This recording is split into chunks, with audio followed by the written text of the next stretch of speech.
Hello, this is a Mercenary spotlight on Angelica after her rework on October 22nd, 2021. You already know her story. She is a nun, her companion is an evil nun, and they like God and stuff. Well, let's just go over her revised skills. Angelica's first skill is the Fallen. This is her new additional damage skill. After normal attack, Angelica deals defense and guard, ignoring additional damage that scales with the enemy max life. At plus 15, this skill also comes with a trait that will shorten the applied buffs onto the enemy to 1 turn. Applied buffs are any buffs that are gained through the fight with temporary duration. These are generally buffs from supports or skills that grant buffs. Let me provide a quick list of what can be reduced and what cannot. Starting with what cannot be reduced. Permanent buffs cannot be reduced obviously. Anything with an infinity sign at the bottom right corner cannot go away. Buffs that activate before battle cannot be reduced to 1 turn. Think of the lasting stat enhancements that Eden or Slain has. Some tanks have regeneration barriers to activate before battle. Stuff like that cannot be reduced to 1 turn as well. Buffs that activate when battle begins also cannot be reduced to 1 turn. Usually these could be auras or other skills that behave similar to ones that activate before battle. Now I'll move on to things that can actually have its duration reduced. The first is support applied buffs. Basically, if a support applies a temporary buff, it could be dropped to 1 turn, such as Veronia's offensive boost bestowal. Any temporary buff that comes from a skill can also have its duration reduced. This could be a taunt that comes from a taunt skill, or Bane's demon contract that activates when he attacks, or Kaylin's drunken guard that activates when she attacks. If they have something that is temporarily gained during a fight, Angelica can make sure that it's not gonna last. Think of Angelica's skill as a nullifier on steroids. There exists a lot of buffs that are not removable, but Angelica can technically remove it by reducing it to 1 turn. And pay in mind that this is the turn that she is on. When her turn is over, the buff is gone. One final thing to note about this trait is that it's an additional damage skill. Because it's not labeled as an actual debuff, this can bypass Grandhilder's debuff reflection and reduce all of her buff skills to 1 turn. This naturally also applies to Lettercrat if he duplicates Grandhilder's debuff reflection. This means that those annoying Lettercrats that like to front load a bunch of unique skills still have to be wary of Angelica just outright removing all of them. Angelica's second skill is Curse Barrier. Angelica gains a permanent barrier that increases her incoming damage reduction. This barrier also inflicts curse onto those who hit her after normal attack. She also consumes part of her current HP with every normal attack that she does. At plus 3 and beyond, her Curse Barrier no longer drains her life with each normal attack that she does. Curse Barrier will also increase her maximum incoming damage threshold while providing her with more incoming damage reduction. Lastly, her Curse Counter now has a stat enhancement removal component that removes the enemy stat enhancements after their normal attack. Angelica's third skill is Permanent Debuff Immunity. Angelica is immune to all debuffs. Angelica's awakening skill is Buff Prohibition. Before her normal attack, Angelica applies Buff Prohibition. Angelica is a warrior that is focused on taking down enemies who rely on defense or guards to stay alive. Her main additional damage source scales with the enemy's max life, so the only reliable way to survive it is to amass large amounts of incoming damage reduction.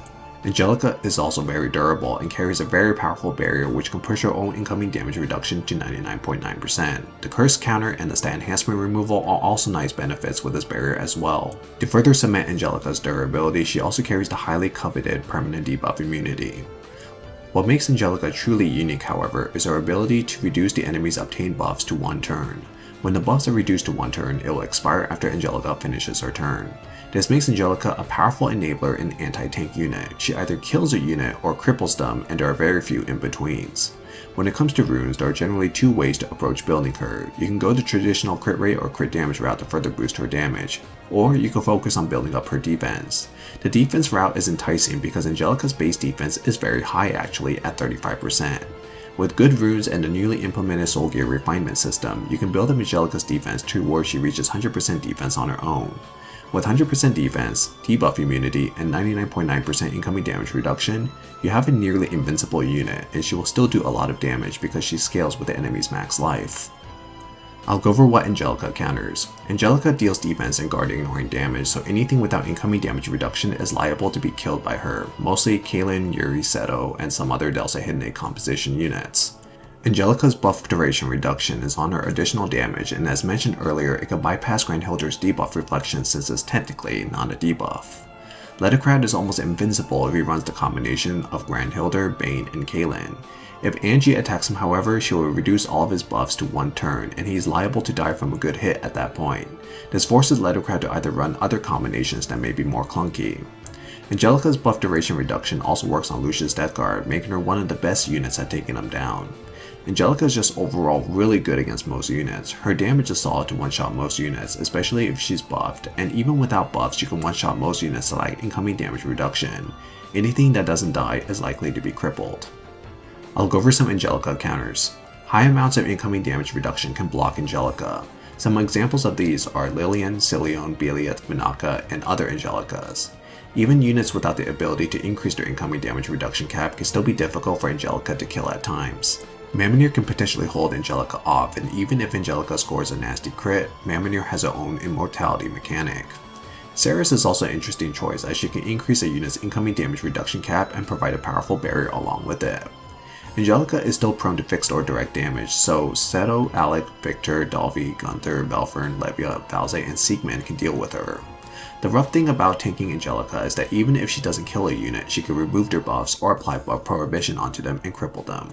There are a few standout examples that can potentially tank her. Calderon is actually pretty decent because her distortion damage can't have his turns reduced to 1 unlike Bane's. Subsequently, this also makes Letocrad with Calderon a lot more versatile if he were to duplicate Calderon's buffs. Not to mention that Calderon also has a really solid regeneration barrier that activates before battle. If Angelica lands a nasty crit on Calderon, however, she still may succumb to the damage. Isaac is a weird option because it can definitely reach 99.9% incoming damage reduction, but Angelica can also lower the duration of his buffs to 1 turn. However, so long as he keeps attacking and refreshing his buffs, Angelica will have issues killing him.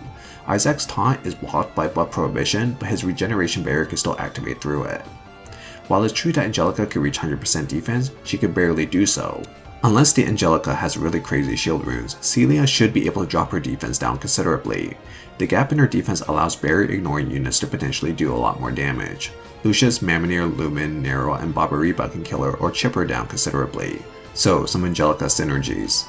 Angelica is a very powerful enabler for certain units and works well in most aggressive warrior compositions. For supports, Vinaka and Delstahidne can help Angelica with her fixed damage weakness and mitigate damage for her. Angelica also appreciates Belieth and Galenia to help her survive any random lethal hits that come her way. Angelica synergizes insanely well with Slain. Slain can clean up the end of the round, but is sometimes prone to getting stuck on units like Letocrad or Kaelin.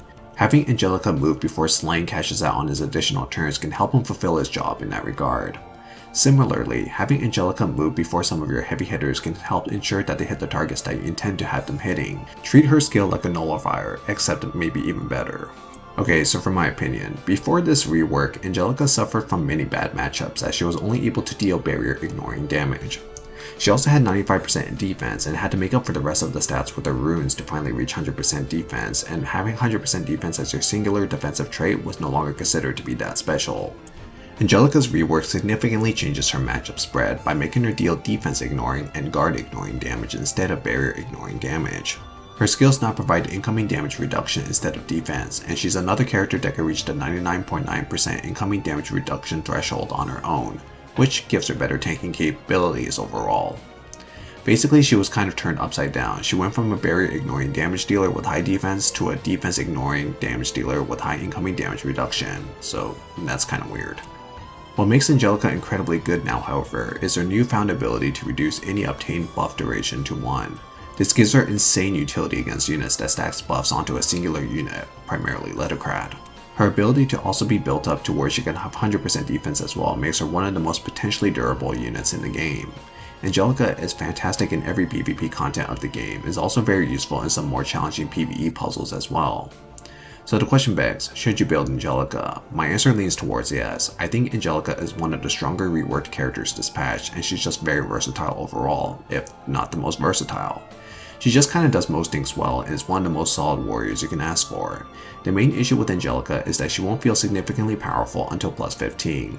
Unfortunately, most of the reworked characters have their major swing point at plus 15, and Angelica is no exception. She gains her buff removal trait at plus 15, and that's the real prize of her rework. If you're going to build her, you want to eventually reach plus 15, and there's not much of a middle ground. She's decent at prior skill levels, but you really want to just slow build her. I do think it's a build worth going for, however, because Angelica is bound to be future-proof for a while. Having a buff removal worked into her additional damage kit is just outright insane, and the only character that can reflect additional damage right now is Jin. If more characters like Jin are released, then I can see Angelica losing her sheen, but even then, Angelica is still solid as a defensive and guard ignoring attacker that is tanky as all hell. She's had a lot of good going for her, and is in my opinion the safest pick of the 4 reworked units.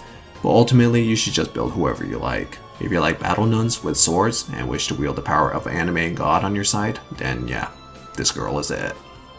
Thanks for watching my Angelica rework spotlight. Stay tuned for more.